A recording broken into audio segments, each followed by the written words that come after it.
Hey guys, Arkansas Garage here. This will probably be the last update. I know I said that last time, but last update on the John Deere. Let me show you what I done.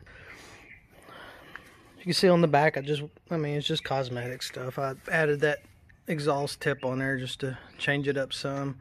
As you can see, the back wheels, I ended up putting 2-inch spacer back there so they'd match up with the front. Tell me what you think about it. I don't know if it just looks too weird or what, I don't know. But got those installed.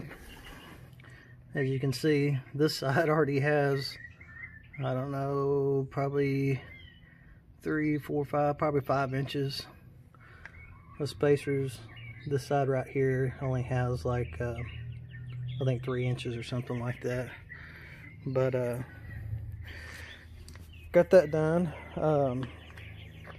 Got this trim piece. I still need to put the screws in it, but got that piece in. Underneath the hood here, I mentioned to you that I was going to put a work box in here to hide all the wires, which I did right here. Probably should have painted it green or black, maybe even yellow, I don't know. But I got so much black underneath the hood, maybe it'll kind of change things up. Got my fuel filter, my fuel line ran. You can see the fuel filter right here. Goes into my fuel pump. And like I said before, this fuel pump is for a Honda 350 Fourtrax. Fuel comes in, goes out here. Of course, it goes down to the carburetor. This is just the vent that it sucks in air.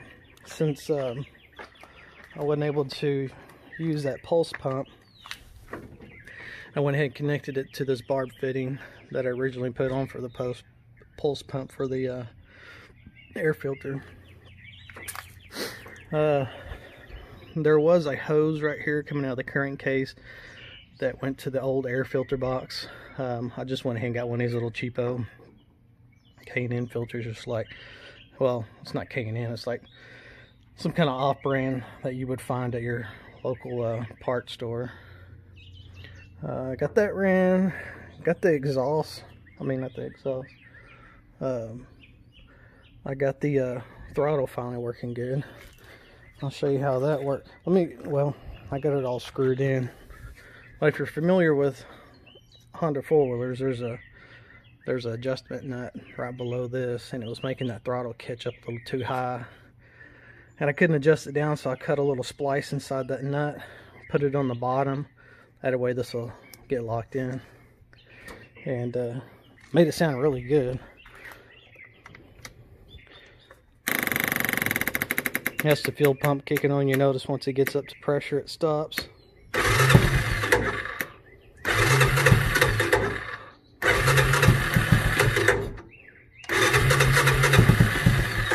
Usually it starts right up, but this is a cold start.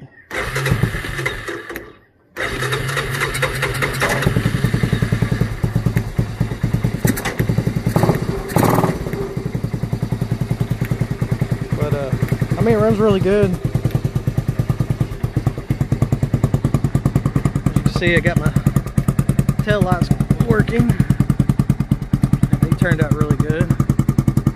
And I know I had one viewer tell me, do you think that exhaust is too small? That muffler is too small. Well, it's actually the same diameter as the pipe, so I don't think it's a big deal.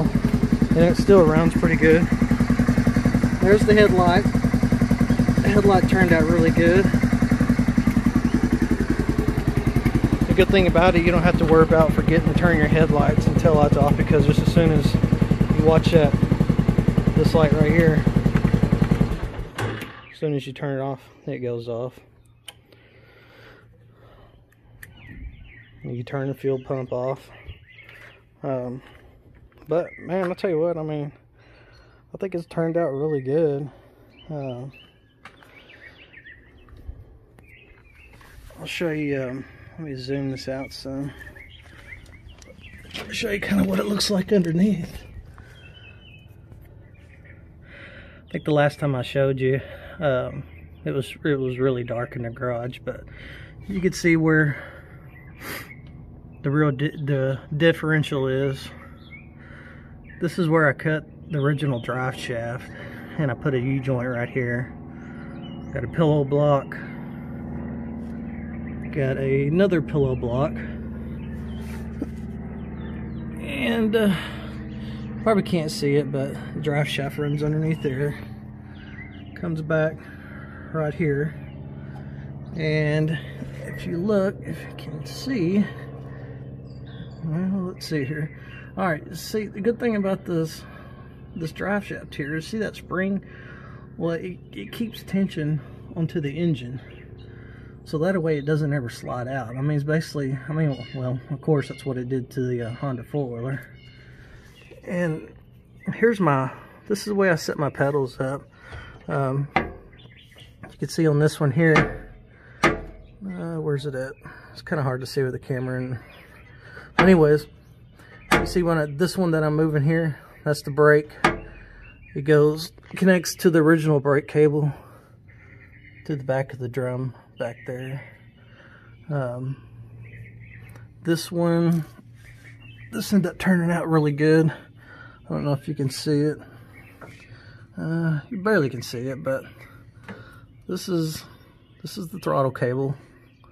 Alright, it's connected to that nut right there, like I was saying on some of my other videos that I was going to use. So it screws in right up here, and I made this little, see if I can do this.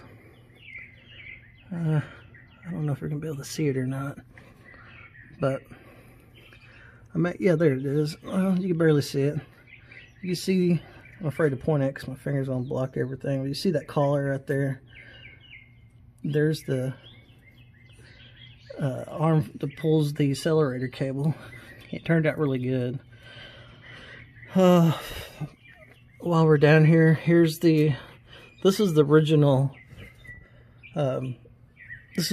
steering for the mower. All right, so I put a U-joint here, got my steering, ran through a pillow block, and there's another pillow block up here, and so you can see where it runs into the steering right there, and it's all bolted in. I mean, you can still take it out. I didn't weld anything in.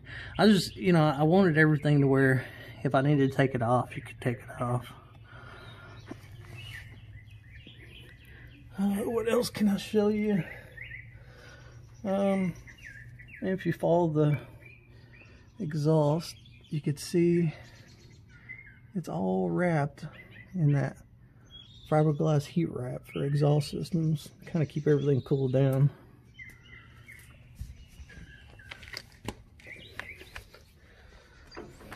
And then put this rod in here. It's got this little, I can't remember what these are called, but anyways, you can pop those out, slide this rod out if you wanted to take the hood completely off. I had a better design that I was gonna do to where it was just like a push button. Never did get to it, but I think it'll be fine. But I think that's about it.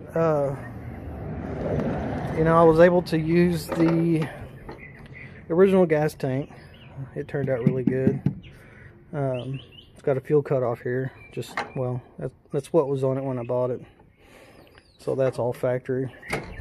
But if y'all know of anybody that has, I mean, I know I could go out and buy a new seat, but thing is, I mean, those seats are freaking expensive. If I could just, I know they make like universal covers. I'm not for sure if it works for this seat or not, but if you know of anybody that has a cover, because I can, you know, this right here pulls off all the way around. So if I can just find the cover to this, that would be awesome. You know, that's probably the only thing I'm lacking in this whole thing, you know, to make it look practically brand new. But that's about it. I mean, I think it turned out pretty good. Maybe I'll take y'all around the block. How about that? Let me pause this video and I'll start it back up with me driving it. Alright, I'm back.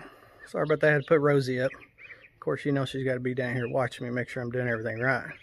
Anyways, I'm going to turn this camera around and we'll get going.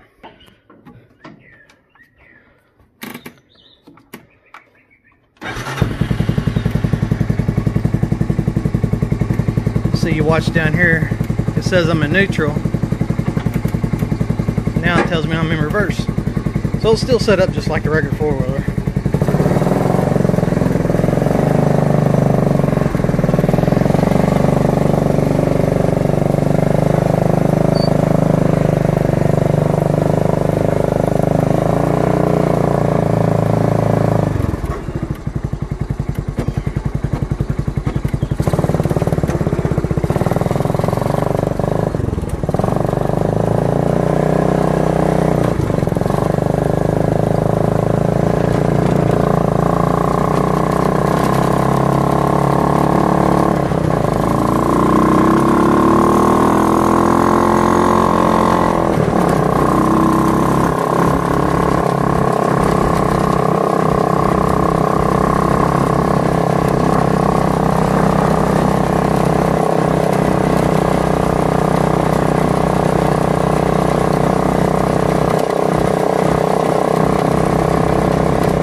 Alright guys, that's the end of the video.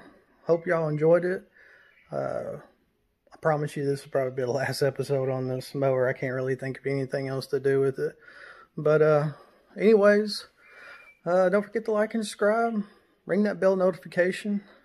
And let me know what you think. If you have any suggestions, if you have any tips or anything, just let me know. Y'all, thanks for following me on this journey. Hopefully the next one will be better. I do plan on getting one of those Honda Odysseys out. I'm going to take the engine out of one of them, use it for parts on the other one, and then I still have that Honda Shadow 600. I'm going to take that engine out and I'm going to stick it in one of those Odysseys. So tell your friends, tell everybody about my channel. I like to make it grow as much as I can. Anyways guys, thanks. See you on the next one.